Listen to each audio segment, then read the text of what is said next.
Welcome back. Back with another banger.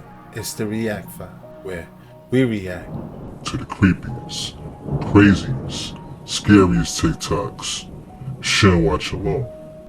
Hope you're having a good night. Before we start, I want to give a quick shout out to Bayou Bunny, first member of the channel. Thank you, Bayou Bunny, for everything. Your support, I appreciate it. And if you haven't already, please hit that like, subscribe, ring that notification bell, just to make sure the algorithm knows what's up. So let's get straight to it. Agent Smith effect. If you're talking to somebody like a friend or a family member about what you saw on TV, everybody's having a great conversation about it. But as soon as you stop and talk about is 9/11 a conspiracy or what they're putting in our food is poison, all of a sudden that person will then change and they'll almost become like a prison guard to stop you from talking about those topics. It's like this matrix programming takes over their body. Yeah, I've never even heard of that terminology, the Agent Smith effect. You know, they just glitch out, right? Because, you know, Agent Smith could become anybody in the Matrix, right? But that's crazy. We all talk about Neo. We rarely talk about Agent Smith. Mr. Anderson. Let me know what you think of that in the comments down below. So you've heard of the butterfly effect and you've heard of the Mandela effect. Have you heard of the Agent Smith effect? And I think it's an important time for us to discuss this because as we go deeper down the rabbit hole, the comments from some skeptics gets unnecessarily more aggressive. So imagine you could talk about a show or a movie, maybe something like Doctor Who that deals with timelines, maybe a show like Loki that's also dealing with multiple timelines. And it's all fun and games. Wow, what a great show.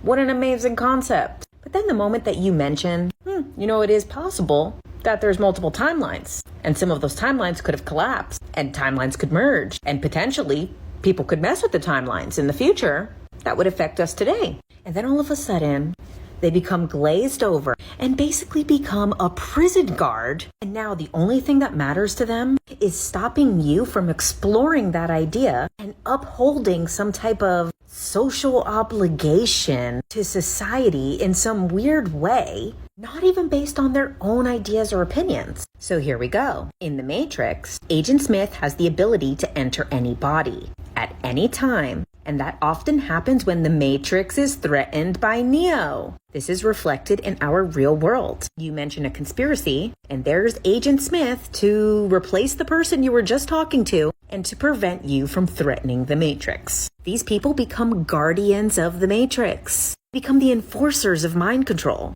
indoctrination, and hold together the false concept of reality. And we've all experienced this. Just scroll down and look through my comments. Haha, you're so stupid. No one is more condescending than the person who doesn't freaking get it. Instead of exploring the idea, they will do anything in their power to prevent you from having an idea that makes them uncomfortable. Using tactics like insults, calling them stupid, personal attacks. Let's take a look at my favorite quote from The Matrix. Morpheus says, "The Matrix is a system, Neo, and that system is our enemy. But when you're inside, you look around, what do you see? Businessmen, teachers, lawyers, carpenters, the very minds of the people who we are trying to save. But until you do, these people are a part of that system, and that makes them our enemy. You have to understand, most of these people are not ready to be unplugged, and many of them are so hopelessly dependent on the system that they will fight to protect it." Sure, skepticism can be very healthy. However, aggressive skepticism? Agent Smith. These skeptics are often only hurting themselves. Sure, they want their insults to hurt you, but I'm on the greatest adventure of all time. I live in a universe that is infinite, surrounded by endless possibilities, and a reality that can be molded and changed simply with our thoughts. I can manifest my dreams into reality. Shout out to JK Ultra, talking about the Agent Smith effect. It's my first time hearing this term. It made so much sense. I had to look it up myself, and what do I find? Other people talking about the same thing. She's talking about, like Billy Carson mentioned, right? Have you ever tried to tell someone the truth about the system, only to realize that they were not ready to hear it? Maybe they called you crazy, maybe they got defensive, or maybe they just shut you down altogether. If this has ever happened to you, then that means that you have experienced the Agent Smith effect. The Agent Smith effect occurs when a member of society defends its social constructs by invalidating the idea that they are in fact socially constructed. For example, pink being for girls and blue being for boys is a socially constructed idea because in reality, these are just meaningless colors. It is our society that assigns meaning to them. Or another example, December 25th being a holiday is a socially constructed idea because in reality, it's just another day. It is our society that decides that that day is special, and so it is. As my husband says, a shared delusion becomes reality. People believe that these social constructs are real. And because we live in a system of social constructs, unless someone has taken the time to unprogram and unlearn, that system also lives in them. And if it's threatened, it will defend itself. The Agent Smith effect gets its name from the movie The Matrix. In the movie, Agent Smith is a defender of the system. Smith began as an agent, an AI program in the Matrix, programmed to keep order within the system by terminating those who would bring instability to the simulated reality. In the movie, Agent Smith is able to take over or possess anyone's body who is still tapped in and attack anyone who poses a threat to the existing system. Anyone who's in the system has the potential to become an Agent Smith. The very people that you are trying to enlighten, inform, and free are the same people who will defend the system that wants to keep them uninformed and in the dark. This is the Agent Smith effect. One minute you're at the coffee shop having a normal conversation with a friend or family member until you mention something like money isn't real. And then up pops Agent Smith to replace the person you were just having a conversation with, ready to defend the system of societal constructs that often keeps them disempowered. So, has this ever happened to you? Because it's happened to me. I want to know. Get in the comments. I'll meet you there. Shout outs to Felicia for the win. Yeah, as you see, she's been through it. I've been through it. Right? But hey, at least you know what it's called now, right? You know? You don't just gotta be like, yo, that was weird. And I was like, Agent Smith effect. I see. That's what it is. Interesting stuff. Yeah, let me know what you think of the Agent Smith effect. A lot of us have been experiencing this Agent Smith effect. Due to people's low states of consciousness, they are able to be controlled through the matrix and turned into these Agent Smiths. And their goal is to uphold any agendas that are being pushed in the matrix and disprove anything that is speaking against them. And the terms we use like NPC and bot are all used to describe people who are under the Agent Smith effect. This effect will leave you in a trance-like illusion, unable to see the true nature of reality surrounding you.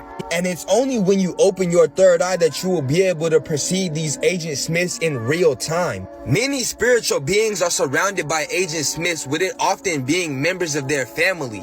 And this is why you can be talking to someone, and once you bring up something that challenges the matrix, it's like a flip switches within their mind. And you know, because that energy within the room shifted in a quick second. And this is why you need to be mindful of who you're talking to, because the Agent Smiths are everywhere. Have you ever had a conversation with somebody, and just when you thought you got on a deep topic of understanding, they just glitch out? Right? It's like that whatever comes over their eyes and y'all no longer on the same page. I've seen it happen plenty of times. So this is what it's called, the Agent Smith effect. Never knew that, but I know what it's talking about. How about you? Have you ever fell victim to the Agent Smith effect? Someone you was talking to? Let me know in the comments down below. What is the Agent Smith effect? What is that?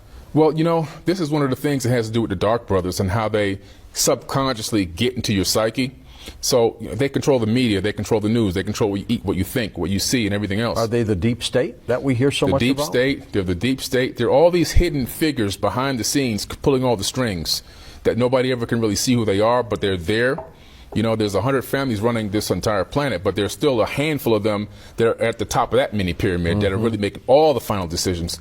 And so that's really what it's all about. So the Agent Smith effect is when, like, if you're talking to somebody like a friend or a family member about what you saw on TV, and it's like a sitcom or a TV show, everybody's having a great conversation about it. But as soon as you stop and talk about is 9/11 a conspiracy, or you know, what they're putting in our food is poison, all of a sudden that person will then change. Their countenance will change. Sure. Their attitude will change, and they'll almost become like a prison guard to stop you from talking about those topics and try to skew you back into what the more comfortable topics were, which was gossiping and so forth and so on. So it's like this thing jumps into them. It's like this matrix programming takes over their body, and that's part of the dark forces that happen. And it's called the Agent Smith effect, kind of after the Matrix movies, where Agent Smith would pop into the bodies of other people to fight against Neo. That's the interview where that clip came from. So, you know, I wanted to give y'all more than just a bit, give it more context as to what he was talking about, which he deserved. Really cost him. So, what role do you think George Bush had to do with this event, if at all? Here you see Tyler Oliveira interviewing the former New York City Fire Commissioner, Christopher Gioia, who adamantly believes that 9/11 was an inside job. I think George Bush went along for the ride. I think the real perpetrator, the real culprit behind it is the former Vice President, Dick Cheney. Dick Cheney, I would call Darth Vader.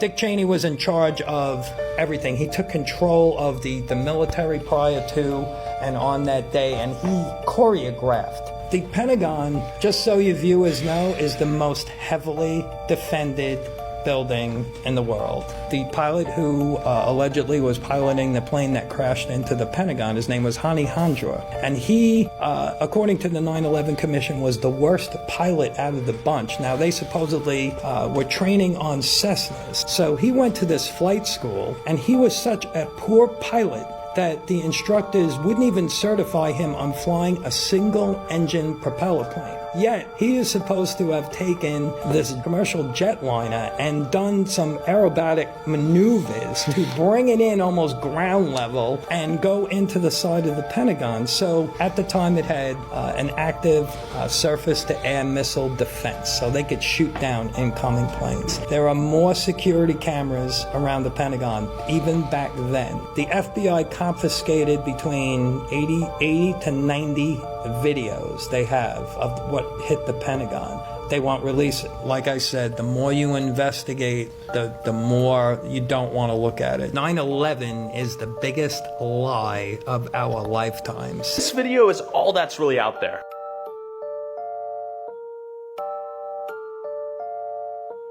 Tyler then went to the Pentagon so you could truly see just how difficult it would have been to actually hit it. See already from here where it's lighter colored in the center. Okay. That's the section they repaired. Oh, is there like security cameras all over the wall right there? There are, and that's what you're seeing up there at the top. Got it. And you actually, if they catch you taking a picture, they will come out and confiscate. Oh, really? You cannot take pictures of the Pentagon. You can take pictures of them. Are we going to take video? Cameras over there, cameras over there, cameras over there, cameras everywhere. Point being, if the plane were to hit that wall, it makes sense that it would be captured on video. And how is the pilot able to perform that maneuver? Also doesn't make a ton of sense unless there's pure fluke accident. And secondly, how in the hell does a passenger plane get even this close to this building? The security on here must be insanity. How is that possible? So just consider how low the plane had to fly and what maneuver it had to perform to hit the plane wall. There are a few frames in a sort of still framey video right here, but not a single video showing this full event occurring with context. Thanks for watching. Make sure to go check out Tyler Oliveira. And remember, if it's more interesting, you can find it here. Shout out to Tyler Oliveira. I've been watching his stuff, man. He does some interesting stuff where he just shows up on the scene. You know?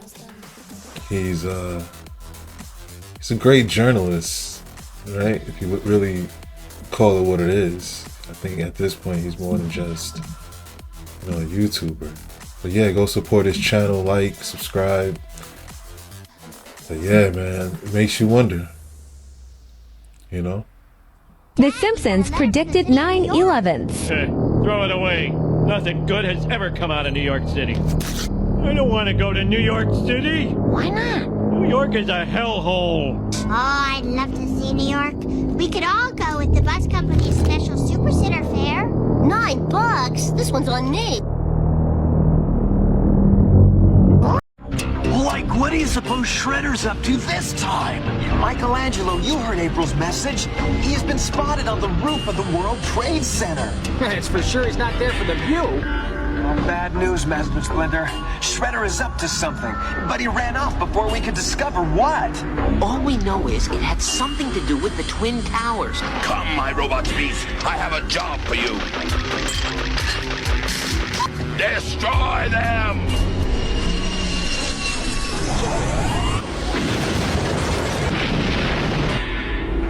The turtles couldn't stop him.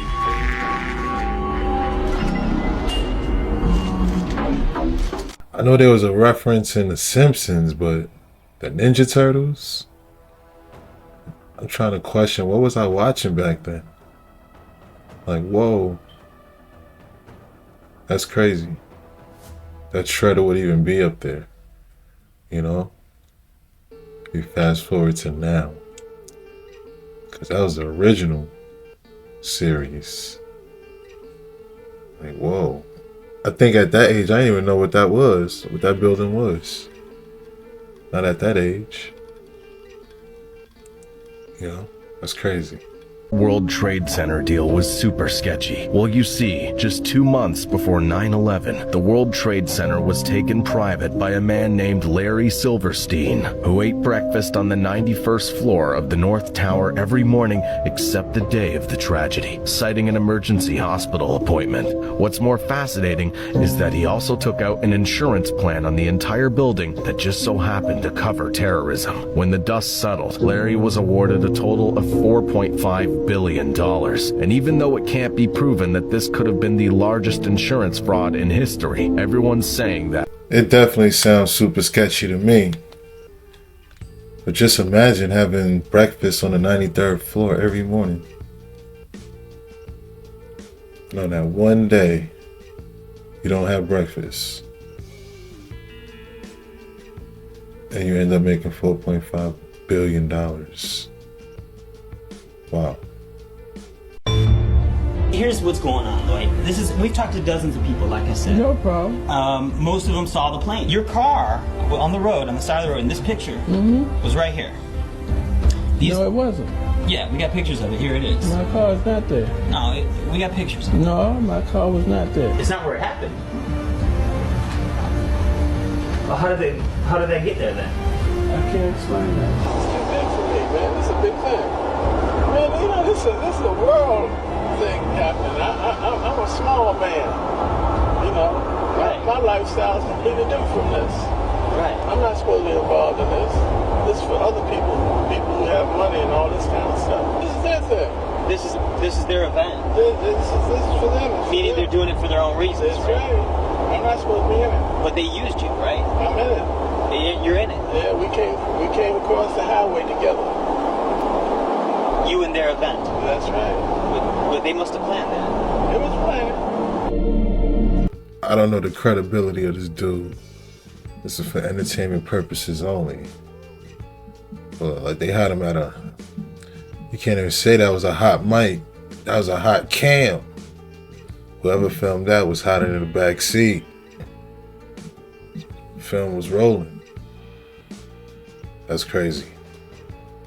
It's just like 9/11. When I told you in the very beginning, like, wait a second. I'm over there on, waking up on 9/11. I think I'm watching the movie Die Hard. What happens? See the plane go down, so I'm like, what the f? And I remember it was September 11th. The first plane to hit the World Trade Center was Flight 11. The Twin Towers look like an 11 side by side, both have 110 stories. I'm like, wait a second, what the f? New York City, 11 letters. New York's the 11th State of the Union. The Pentagon, 11 letters. Afghanistan, 11 letters. They attacked Afghanistan 10/7/2001. Take out the zeros, 172, 111. Okay. I don't know what the f is going on at that point, but I knew something's wrong. Like, I can't see the wind, but I can put my hand out and feel it. So at this point, I started studying. And the first thing that came up was World War I. It ended on 11/11 at exactly 11 o'clock. So obviously they're doing things on purpose. So now it was about discovering what the hell they're doing. And then I started, going back in history. And I saw Al-Qaeda, founded on the 11th, and their 3 biggest attacks in America, India, and Spain all happened on the 11th. What are the chances? Very slim, brother. So obviously at this point, people are doing things on purpose under certain dates. So why do you think they're doing all this on purpose? 11 is emotional energy. People get very emotional on 11 days. So if you're going to start a war on terror, you want people emotional. That's why you do it on the 11th. I mean, it sounded good. It sounded good. But before I posted it, I was like, you know what, man? Let me go on Google, see what the number 11 means. Right? The meaning of the number 11. It says, in numerology, the number 11 considered a master number, which means it has a unique vibration and heightened spiritual significance. It's associated with psychic intuition, spiritual wisdom, and communication. It didn't say anything about being emotional, but he was right about one thing. 11 is a very unique number. That was the meaning of number 11. So, what do y'all think about that? Let me know in the comments down below. Barry Jennings, you were on the 8th floor. You work for the city housing department. Explain to me the moment of impact. Well, me and Mr. Hesh, Corporation Counsel, were on the 23rd floor. I told him we got to get out of here. We started walking down the stairs. We made it to the 8th floor. Big explosion. Blew us back into the 8th floor. And I turned to Hesh. I said, this is it. We're dead. We're not going to make it out of here. I took a fire extinguisher and I bust the window out. That's when this gentleman here heard my cries for help. This gentleman right here, and he kept saying, stand by, somebody's coming to get you. They couldn't get to us 1 hour because they couldn't find us. You thought that was it? I thought we're dead. I thought that was it. I started praying to Allah. I said, that's it. We're gone. It's over. What was it like for you? You were inside there as well. It was pandemonium. I mean, it was something like out of a Bruce Willis Die Hard movie. He was there and he was crying, and there was another gentleman crying and for help. We couldn't get to him. We tried to get through we went through the buildings. We were lost. Both staircases, the backside was completely blown away. There was no way to access us. We couldn't get to him. And finally, one of the fire department teams found them. But we didn't think they were going to make it. Well, certainly you got out. Many others didn't. Of course, we don't have a number right now of fatalities or injuries. But I want to translate a story to you that another man told me. He was near the building. He was on the lobby level, near the shopping area, near the promenade. The elevator doors, he said to me, blew open. And when the doors opened, there was a man on fire inside that elevator. That is the kind of tragedy we were talking. Hi, my name is Barry Jennings. I'm 52 years old. I've worked for 33 years at one location. Basically, that's it. I'm married, father of 4. That's it.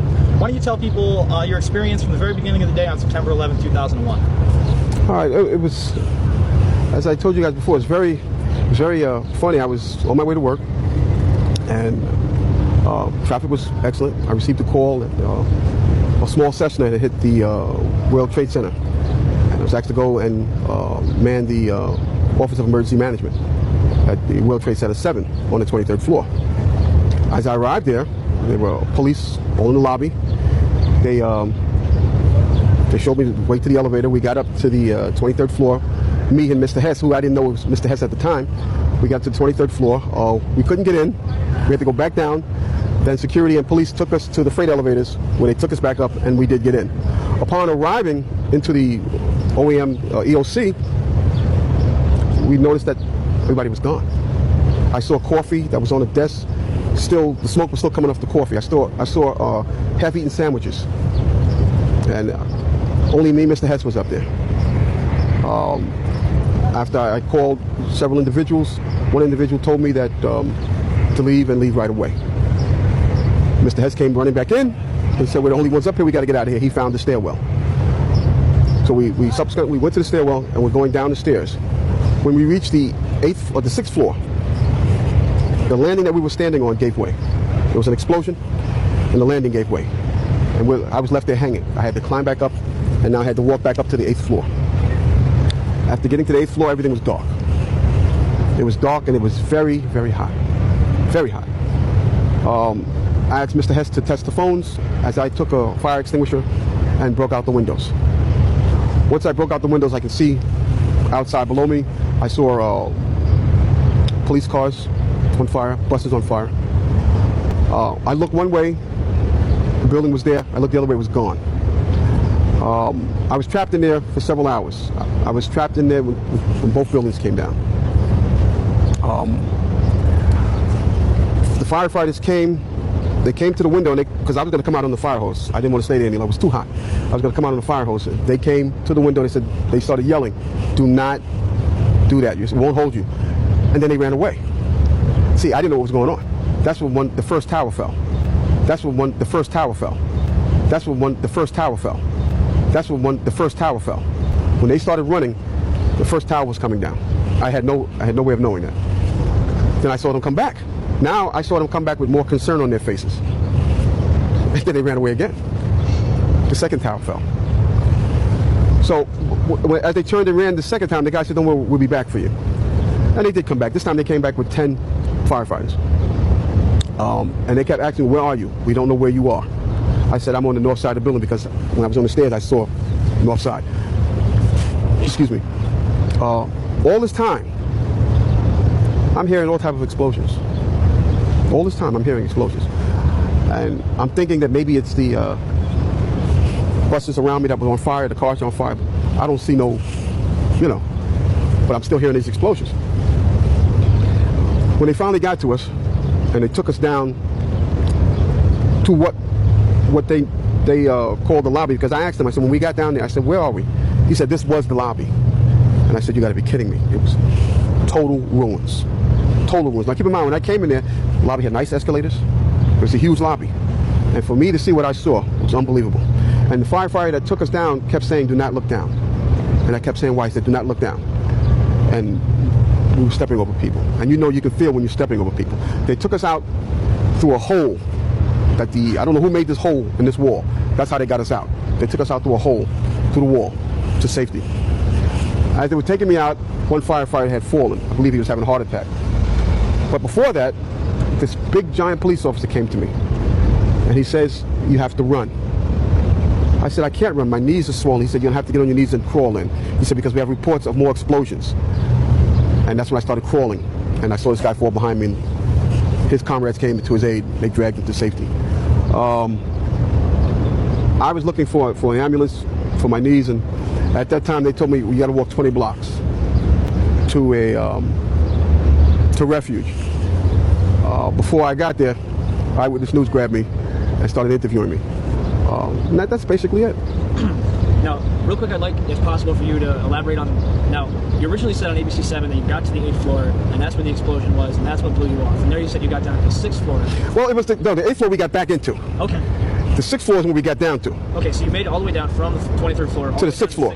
Right. That's when the explosion happened. Now, where did that originate from? Did the explosion come from under you? It was definitely under us. It was from under you. It definitely was under us. Now, did it lift you up? Is that? Yeah, it blew us back, and then I found myself. I thought I was on a stair landing, but I wasn't. I found myself hanging on.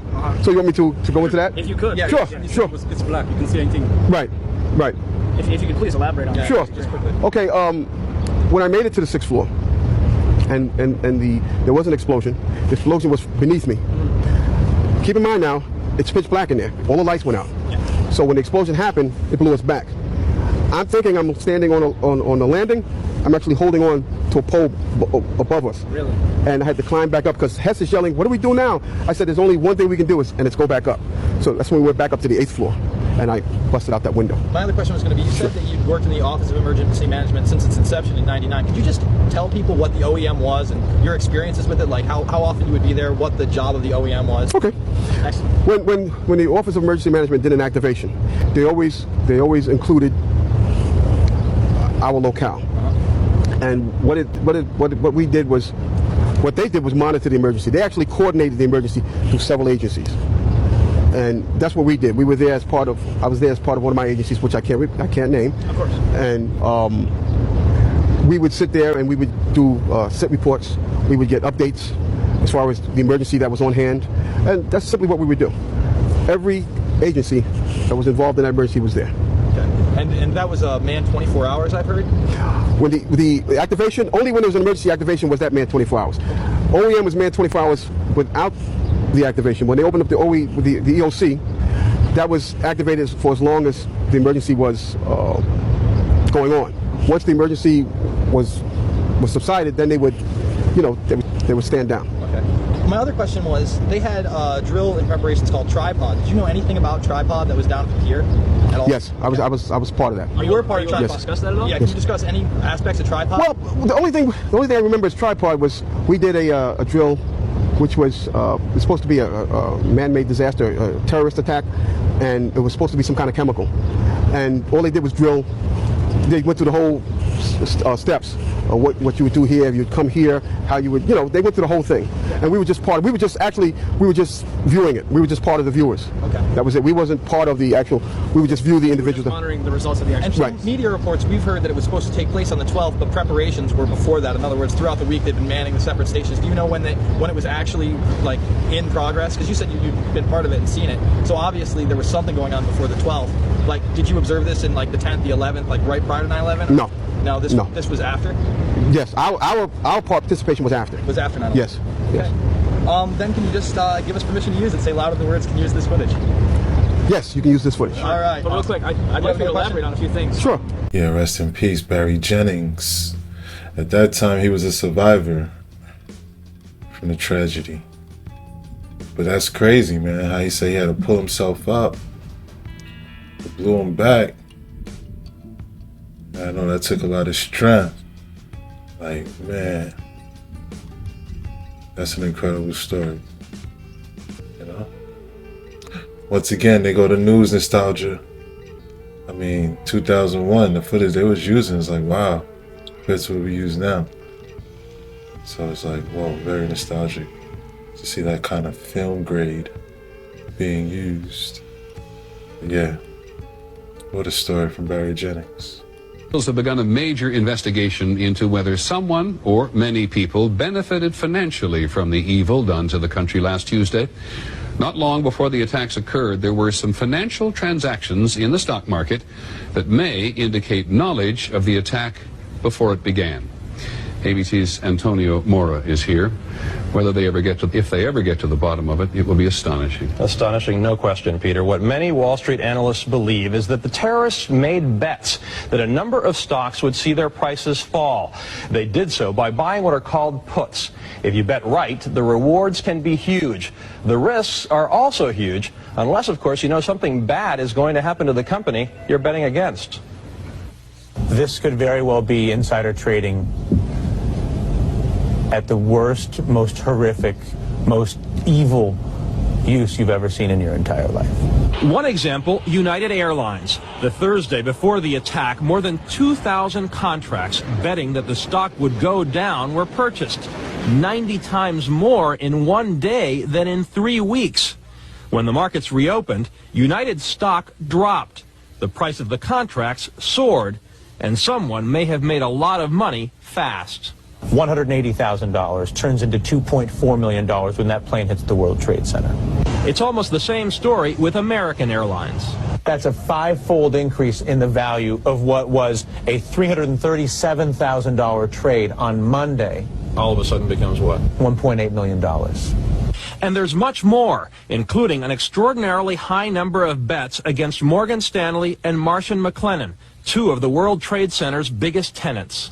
Could this be a coincidence? This would be one of the most extraordinary coincidences in the history of mankind if it was a coincidence. It is absolutely unprecedented to see cases of insider trading covering the entire world, from Japan to the United States and North America to Europe. ABC News has now learned that the Chicago Board of Options Exchange launched their investigation into the unusual trading last week. That may have given them enough time to stop anyone from profiting from death here in the U.S. It may also give investigators, Peter, a hot trail that might lead them to the terrorists. I find it very nostalgic to watch a news episode from 2001, especially Peter Jennings, the legend. Rest in peace. Just to see the film we were using, the technology, you know, the big TVs back then. But to see them actually report some news, you know, back then, they were on it. Like, yo, listen, we found something that's very odd. Like he said, the biggest coincidence in mankind. It's crazy. I find it astonishing. What do you think? Let me know in the comments down below. The Matrix is over a decade old, but one theory has stood the test of time. Neo isn't the one in the Matrix trilogy. The real one was Agent Smith. How do we know that? Because not only do some parts of the prophecy fit both Neo and Smith, some parts actually fit Smith better. One of these lives has a future.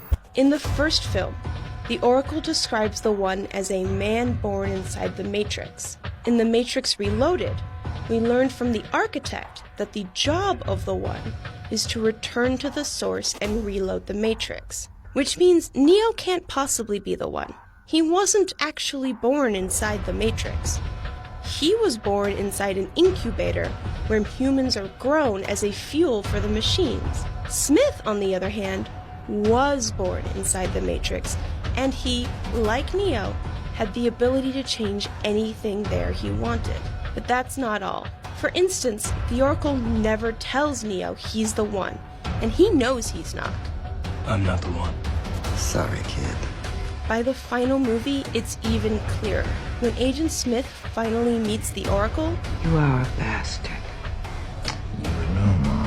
which suggests that she is his creator, and we know the Oracle was partially behind the concept of the One. At the end of Matrix Revolutions, Agent Smith fuses himself with Neo in the Matrix. Neo, who is plugged into the source in the real world. So it's actually Smith and not Neo who returns to the source and reloads the Matrix. In the very last scene of the trilogy, the Architect and the Oracle have this little exchange. You played a very dangerous game.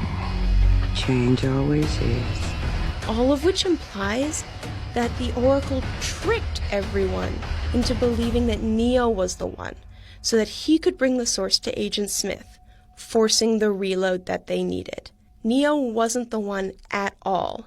He was just a Trojan horse. The possibility that Agent Smith could have been the One has long been debated.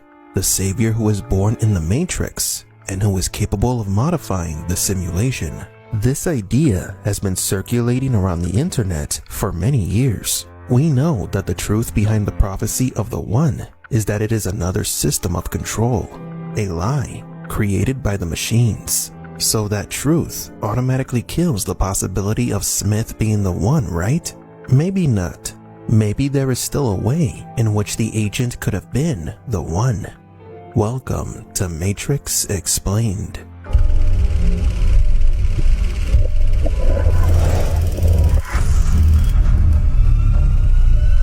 Welcome to the desert of the real. The concept of the One is the brainchild of the Oracle to keep the Red Pills busy. It is a story inspired by human history and mythology. The One is an anomaly in the system, manifested due to the inclusion of choice into the Matrix. As I was saying, she stumbled upon a solution whereby nearly 99% of all test subjects accepted the program as long as they were given a choice, even if they were only aware of the choice at a near unconscious level. While this answer functioned, it was obviously fundamentally flawed, thus creating the otherwise contradictory systemic anomaly that, if left unchecked, might threaten the system itself. This means that we should rule out Smith as the One, but also Neo himself. The One does not exist. Only the anomaly exists. This anomaly is the result of the equation that seeks to balance itself. With each new version of the Matrix, the equation gets closer to 100% effectiveness. But the key to achieving perfection is the anomaly. Even though this is not clear in the film, we will try to explain. There are different layers of control within the Matrix. The first is the simulation. If humans were subjected to a simulation that seems unrealistic, they will realize it is a lie. This caused the Paradise Matrix and the Nightmare Matrix to fail. So the machines added different layers or safeguards to the simulation. According to the book Simulacra and Simulation, which inspired the Matrix, We humans live in different simulations, not referring to computer simulations, but rather false realities. For example, Zion is a simulation created by the architect. It does not mean that it is not real though, but it is a lie created to manipulate the people who have escaped the Matrix. These false realities were created as external layers of security for the system. The city of Zion, the One, choice, love, the resistance, all are illusions created to maintain the equation. But what is the anomaly's role in all of this? Humanity must believe, even at an unconscious level, that they are making decisions so as not to jeopardize the simulation. The anomaly is the latest manifestation of humanity's doubts. If the Oracle and the Architect managed to deceive the anomaly, they further perfected the lie. Neo is humanity's doubts personified. For this reason, Neo constantly has to make choices, to follow or not to follow the white rabbit, to take the red or blue pill, sacrifice himself for Morpheus, fight Smith or run, choose to save Zion or Trinity. The anomaly must constantly make decisions, because that is how the architect perfects the lie. That imperfect 1% cannot be deceived. Those that realize that reality is false. So if that 1% manages to fall for the lies of the Oracle and the Architect, then 100% effectiveness will be achieved. Here we begin to understand the reason why Neo must voluntarily go to the source. If he manages to go to the source and restart the Matrix, it means that the machines have achieved their goal. Even if the Matrix cannot fool that 1% of humans, the other manipulated realities, like Zion, can. The architect did achieve 100% efficiency. Although the Matrix is only 99% effective, he has 100% control over humanity. Now when the anomaly returns to the source, the Matrix is reset. The anomaly's code is absorbed by the machine mainframe to improve the next simulation. Remember that the anomaly is the consequence of adding choice to the simulation. So if the anomaly is studied and contained, the Matrix will continue to be perfected until it reaches a point where the existence of Zion and other contingency measures are no longer necessary. Now you might be thinking that this doesn't make sense. The anomaly is the result of the unbalanced equation. It can't be human. It can't be the embodiment of human doubt, because humans are simply connected to the Matrix. But what if the Matrix works as a collective reality?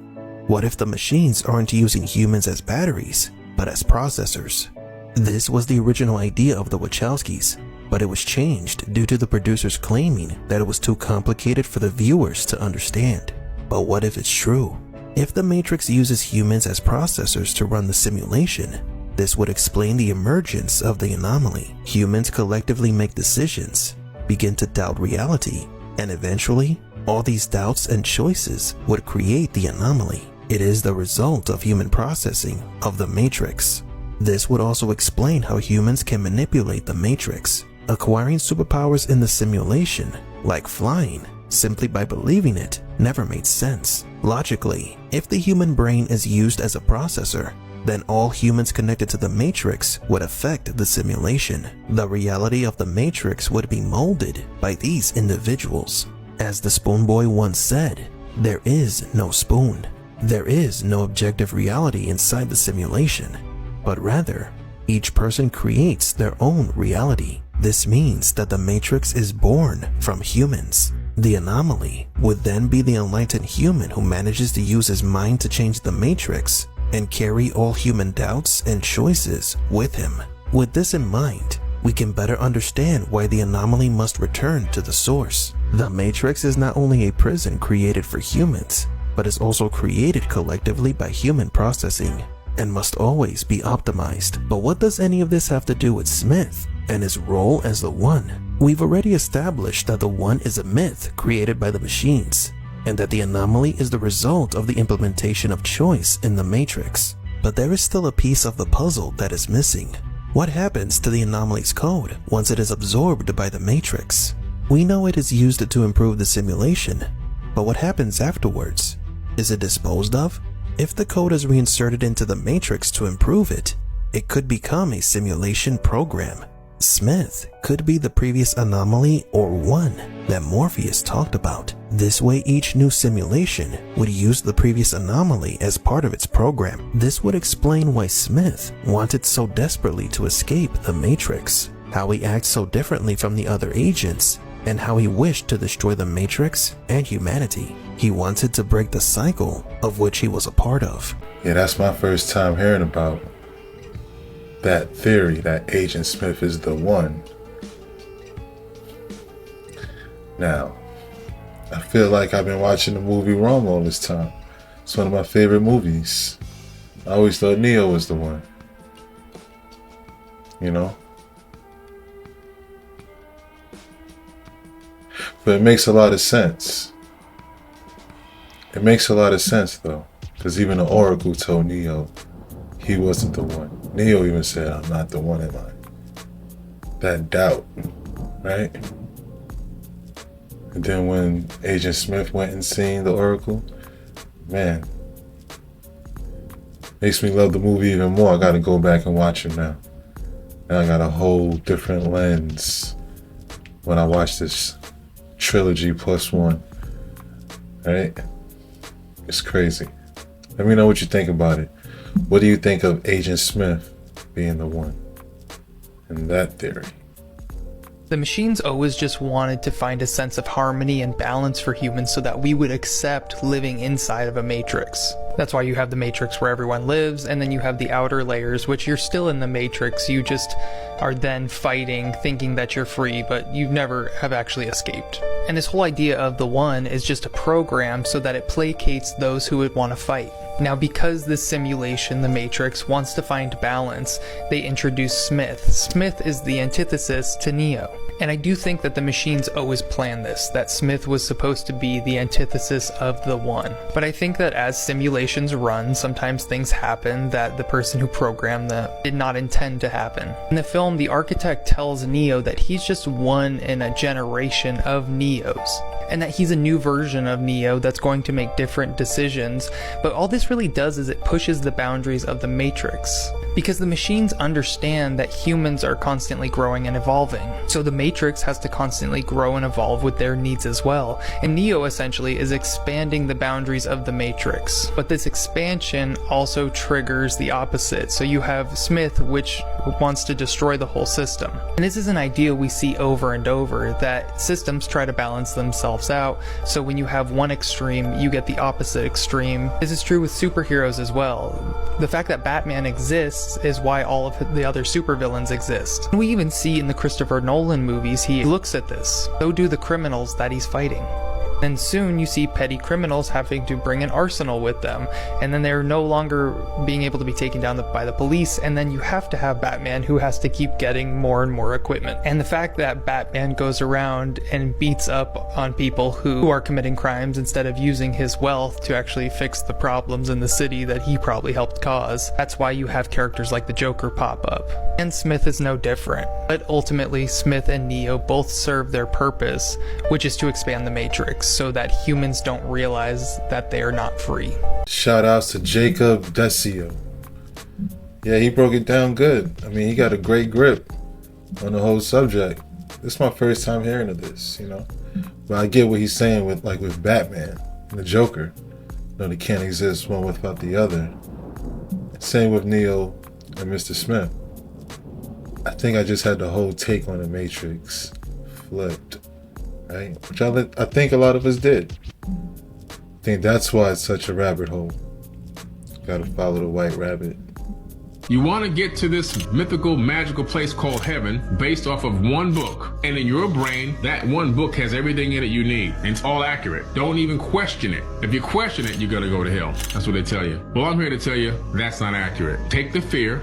False evidence appearing real. That's what fear is. False evidence appearing real. Take that fear and kick it to the side and start doing some digging and start asking some serious questions. Because anytime I can sit down with a religious person, including pastors, and ask them questions that they can't answer, what they start saying is, don't question God, because they don't have the answer. You can't question the scripture. They don't have the, that means I don't have the answer. And yet and still you want to get to this paradise for all eternity and you don't know anything. I remember this one Christian guy I met one day, he was talking to me. I said, well, what's Jesus' brother's name? You know, you told me you love Jesus. I started off like this. I said, you told me you love Jesus. I love Jesus with all my heart.